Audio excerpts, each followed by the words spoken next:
Well, we are in the middle of SaaStr. It has been great as usual. I always love being outside. I think that's one of the greatest things about this event is being outside all the time and seeing some familiar faces here, which is awesome. Seeing some new ones as well. And that always happens, new SaaS companies all the time.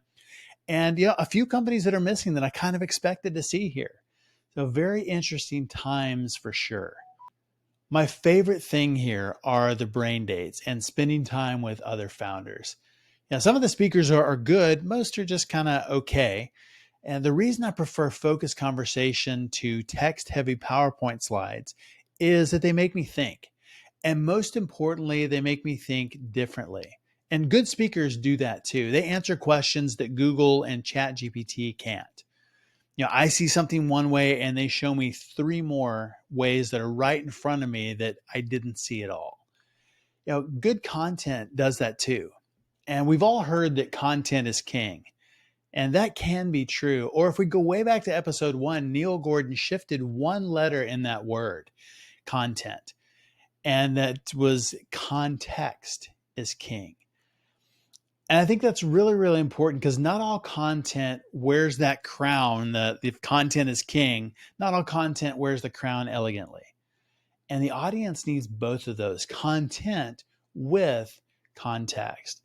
Great content, whether it's on a website, a blog, or from stage, shouldn't only amuse or inform, but genuinely shift paradigms and turn tire kickers into card swipers. Have you ever been to a magic show? I've really enjoyed magic since I was young and have done, different effects and things like that, not professionally. But I've seen most of the magicians that you would know of maybe the past 30 years, and some are better than others. I mean, there are great, great magicians out there. And the funny thing is they aren't always the ones with the biggest shows in Vegas. Some of them are just also really good at marketing and maybe better at marketing than they are at magic. But great magicians aren't just, pulling rabbits out of hats or sawing someone in half or making a pretty girl disappear. A great magician makes you question reality itself. You're watching and you're thinking there is no possible way I saw what I just saw. And there's a reason that somebody like David Copperfield has been around for so long. I mean, he has done some pretty amazing effects. I mean, making the Statue of Liberty disappear, if you remember that far back, just crazy, crazy concepts that make you think differently. David Blaine does that with street magic all the time. You see it and the reaction is, it cannot be, people freaking out. And it's game changing what he does because he is shifting reality. They're seeing something happen right in front of them. I mean, close-up magic is fantastic because it literally happens sometimes even in their own hands. And they know that it cannot be, yet it just was. And I think that's what game-changing content does as well. It's the David Copperfield of your marketing arsenal, turning skeptics into believers. They see things one way and you shift their view to something else. So, how they see the world, your content guides them down a different path. And it's not, manipulation or illusion, but, there is a big reveal. It bends them to a new reality. So it's not an illusion or it's fake. It's real. So I think that's one of the differences. And please don't send me messages that magic or professional wrestling are real. But your content should shift the beliefs of your prospects. And whatever that belief is that is standing in the way of them saying yes to your solution and you changing their world, like for real, not illusion, not fake, not just shifting perception, but your solution has the ability to change their world. Does it not? Of course it does. If it doesn't, you should switch businesses, but I'm sure that it does.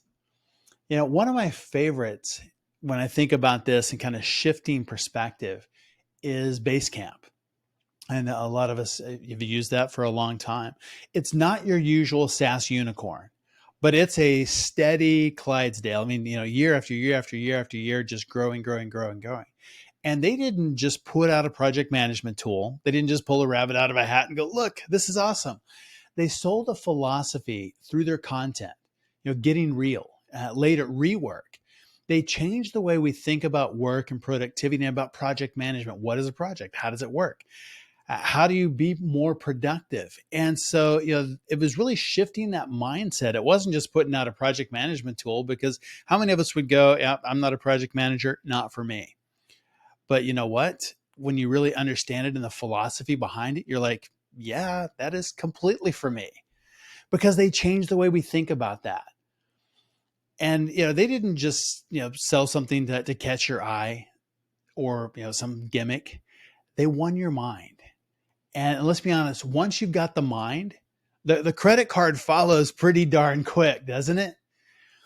Everybody and their dog can produce a listicle or a how-to article, especially with AI these days. Winners can, generally say, their content flipped the switch in someone's head. And I think that is the secret sauce. It's the magic that makes your solution go from a nice to have to a shut up and just take my money. There's a chapter in my book about that. Today, we'll dive into the alchemy of belief shifting content. How do you craft a message so compelling that your projects couldn't ignore you, even if they tried? Is your content that compelling, or is it kind of like everybody else's, maybe a little bit ignorable? Yeah, how do you transform your blog, your podcast, your YouTube channel into a conversion machine that prints money faster than a teen discovering online shopping?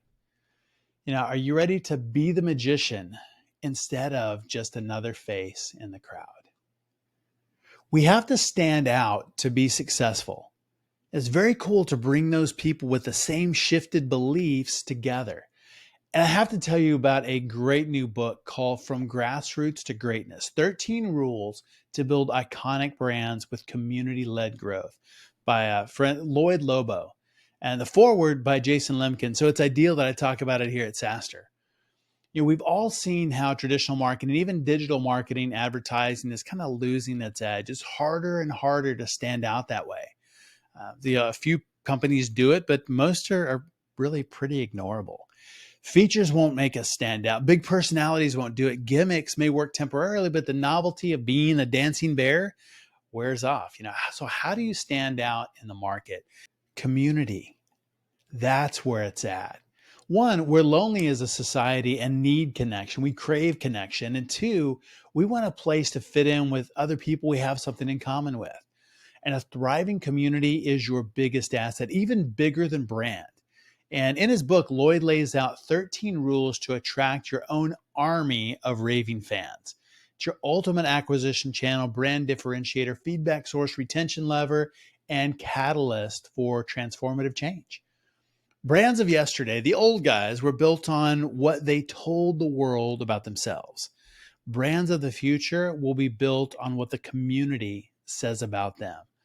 So you can get your copy at grassrootstogreatness.com or Amazon. Pre-order now. It releases next week. And we'll actually have Lloyd on the show to talk about how the 13 rules apply to your SaaS business next week. We've got 2 episodes coming up with him next week to specifically talk about this topic of community. But get out there, do a pre-order, get your copy of Grassroots to Greatness today. And of course, all links, highlights, resources, full show notes are available at saasfuel.com. And be sure to check us out on YouTube as well. Full episodes, shorts, outtakes, all kinds of fun stuff there. And as always, enjoy the journey.